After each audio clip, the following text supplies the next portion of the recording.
Hello there. So you want to know how you can simply go ahead and reset the M&T passcode or user ID on your mobile. This is going to be the only video that you'll ever need to watch on the internet. So with that being said, let's get straight into the video. Simply go ahead and open your M&T Bank application just like that.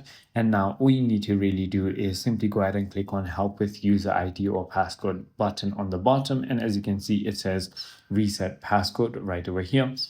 If you forgot your user ID, you'll need to go ahead and call your customer service at the given number up there. But for passcode, simply tap on Reset Passcode and you're going to be taken to this screen right over here.